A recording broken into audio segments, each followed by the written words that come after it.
Hi everyone. ఈరోజు ఈ వీడియోలో మా సకలేశ్వర ట్రిప్ని మేము ఎలా ఎంజాయ్ చేసామో ఫుల్ డీటెయిల్స్ అండ్ ఎక్స్పీరియన్స్ని మీతో షేర్ చేసుకుంటాను. యాజ్ ఏ కపుల్గా మాకు బెంగళూరు టు సకలేశ్వర ట్రిప్కి అరౌండ్ 8,000 to 8,500 అనేది అయింది. ఆ బడ్జెట్లోనే మేము train tickets, bike rental, stay and food and sight seeing అన్నీ కవర్ చేసాం ఈ 2 డేస్లో. మేము బెంగళూరులో 8:30కి ట్రైన్ ఎక్కాం.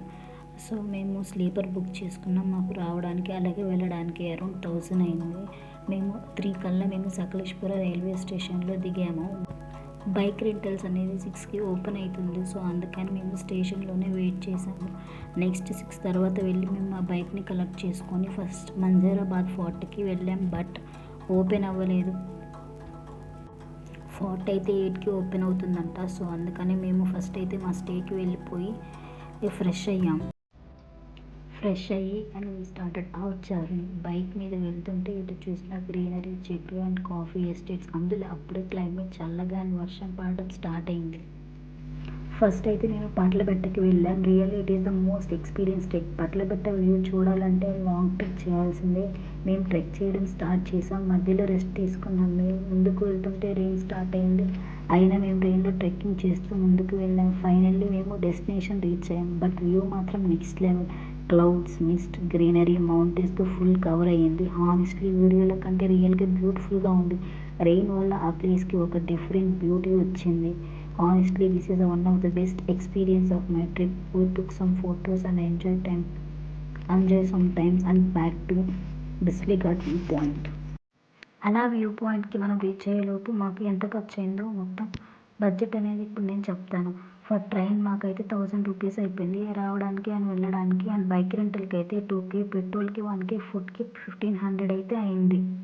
అండ్ హోమ్ స్టేకి వచ్చేసి 2,600. అయితే మనం వ్యూ పాయింట్ చూడాలంటే ఖచ్చితంగా మనకి ట్రెక్ అనేది, వాక్ అనేది ఎక్కువసేపు అనేది ఉంటుంది. చూసారా, వ్యూ అయితే చాలా బాగుంది. నిజం చెప్పాలంటే రియల్గా అయితే ఇంకా చాలా బాగుంది వీడియోలో చూపించిన దానికంటే కూడా.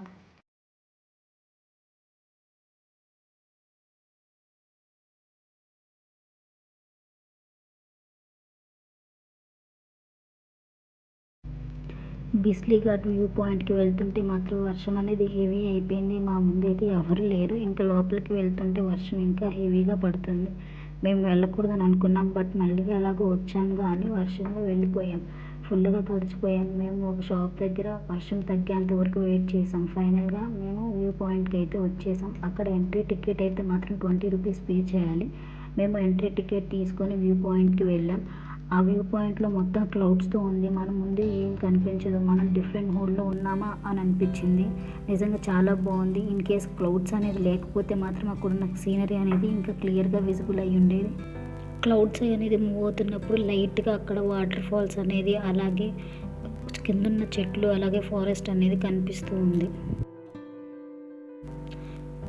నెక్స్ట్ అయితే మనకన్హల్లి రిచ్ పాయింట్కి అయితే వచ్చేసాం. ఇదైతే మన పట్లబెట్ట వెళ్ళే దారిలోనే ఉంటుంది. సో మేము అది కూడా చూసుకొని నెక్స్ట్ అయితే మేము వాటర్ ఫాల్స్కి రీచ్ అవ్వడానికి అనేది బయలుదేరాం.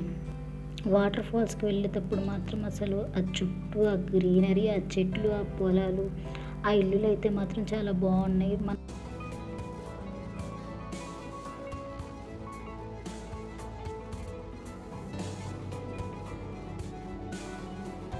ఫైనల్లీ మేము మంజనహల్లి వాటర్ ఫాల్స్ అనేది రీచ్ అయ్యాము. మేము కొంచెం సేపు అక్కడ టైం స్పెండ్ చేసాం. వాటర్ ఫాల్స్ లోపలికి అయితే వెళ్ళనివ్వడం లేదు, ఎందుకంటే వర్షం పడుతుంది కదా. మేమైతే దూరం నుంచే వాటర్ ఫాల్స్ని ఎంజాయ్ చేసాం. ఆ వాటర్ ఫాల్స్ అయితే చాలా బాగుంది. ఇంకా మేమైతే మా హోమ్ స్టేకి అయితే తిరిగి వెళ్ళిపోయాము. ఆ రోజు మొత్తం ఫుల్ టయర్డ్ అయ్యాము. అందుకని చెప్పేసి ఫ్రెష్ అయిపోయి రెస్ట్ తీసుకొని మళ్ళీ 7:30, 8 కల్లా అలా క్యాంప్ ఫైర్ వేసుకొని కొంచెం స్నాక్స్ అయితే తింటూ కొంచెం సేపు మాట్లాడుకుంటూ అలా ఎంజాయ్ చేసాం. రిసార్ట్లో అయితే ఎవరైనా గ్రూప్గా వచ్చిన వాళ్ళందరూ ఫుల్గా ఎంజాయ్ చేస్తున్నారు డ్యాన్స్లు వేసుకుంటూ. రిసార్ట్లో కానీ అలా ఎవరైనా వచ్చే కూడా గ్యాంగ్తో వస్తే మంచి ఫీల్ ఉంటుంది, ఇంకా బాగా ఎంజాయ్ చేయొచ్చు. మేమున్న రిసార్ట్ అయితే కాఫీ ప్లాంటేషన్స్తో ఉంది. అలాగే ఆ రిసార్ట్లో గేమ్స్, వాటర్ గేమ్స్ ఇలా చాలానే ఉన్నాయి. మేము టైర్డ్ అయిపోవడం వల్ల అటు సరిగ్గా గేమ్స్ అవి మేమేమి ఆడలేదు. ఇంకా మేమైతే ఎర్లీగా డిన్నర్ చేసి నిద్రపోయాము. మేమున్న స్టే అయితే ఇలా ఉంది. ఇలా మా డే 1 ట్రిప్ అయితే కంప్లీట్ అయిపోయింది. ఇంకా మేము అక్కడే టిఫిన్ చేసి మళ్ళీ మంజారాబాద్ ఫోర్ట్కి వెళ్ళాం. ఫోర్ట్ స్ట్రక్చర్ మాత్రం చాలా యూనిక్గా ఉంది. ఏదైతే ఫస్ట్ డే క్యాన్సిల్ అయిందో ఆ పాయింట్ని మేము చూసేసాం. నెక్స్ట్ మేము హేమావతి రిజర్వాయర్కి వెళ్ళాం. అట్మాస్ఫియర్ కామ్ అండ్ పీస్ఫుల్గా ఉంది. కొంచెం టైం అక్కడే స్పెండ్ చేసి మళ్ళీ బ్యాక్ వాటర్స్ దగ్గర శ్రీ రంగనాథ స్వామి టెంపుల్ ఉంటే అక్కడ కూడా వెళ్ళి దేవుని దర్శించుకున్నాం. నెక్స్ట్ రోజరీ చర్చ్కి వెళ్ళాం. చర్చ్ మొత్తం వాటర్ మధ్యలో ఉంది, సో మనం లోపలికి వెళ్ళలేం. ఫైనల్గా అయితే మేము ప్లేసెస్ అన్నీ కంప్లీట్ చేసుకున్నాము. సో ఎలాగో మనం సకలేశ్పురం వచ్చాం కదా అని చెప్పేసి మేము అక్కడ లోకల్గా దొరికే టీ పౌడర్, అలాగే సకలేశ్పుర కాఫీ పౌడర్ని, అలాగే హనీని కూడా తీసుకున్నాము. ఇంకా ఫుడ్ గురించి చెప్పాలంటే మేము రెస్టారెంట్లో కూడా ఫుడ్ ట్రై చేసాం. బట్ హానెస్ట్లీ మాకు లోకల్ ఫుడ్ ఎక్కువ నచ్చింది. ఫుడ్ అయితే బడ్జెట్ ఫ్రెండ్లీ. ఫైనల్గా డిన్నర్ కంప్లీట్ చేసి మేము మా రెంటల్ బైక్ని రిటర్న్ చేసాము. అక్కడ నుంచి బై వాక్ మేము రైల్వే స్టేషన్కి వెళ్ళాం. బట్ వర్షాకాలంలో వెళ్తే మస్ట్ అండ్ షుడ్గా రెయిన్ కోట్ అనేది తీసుకొని వెళ్ళాలి. అలా ట్రిప్ కంప్లీట్ అయిపోయింది. Return to Bengaluru. మాకు ఇదైతే ఒక మంచి ఎక్స్పీరియన్స్గా మిగిలిపోయింది. వీడియోస్లో చూస్తున్న సకలేశ్పుర కన్నా రియల్గా సకలేశ్పుర ట్రిప్ అయితే ఇంకా చాలా బ్యూటిఫుల్గా ఉంది. మాకు టైం సరిపోక కొన్ని మిస్ అయ్యాము. అయితే మీరు కూడా సకలేశ్పుర ట్రిప్ అయితే ప్లాన్ చేయండి. డిఫరెంట్ అండ్ మాలాంటి ఎక్స్పీరియన్స్ కావాలంటే మాత్రం ఖచ్చితంగా వర్షాకాలంలోనే వెళ్ళండి.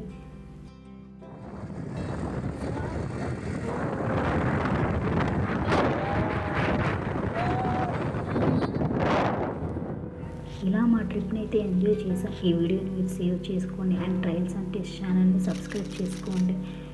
See you in the next video. Thanks for watching.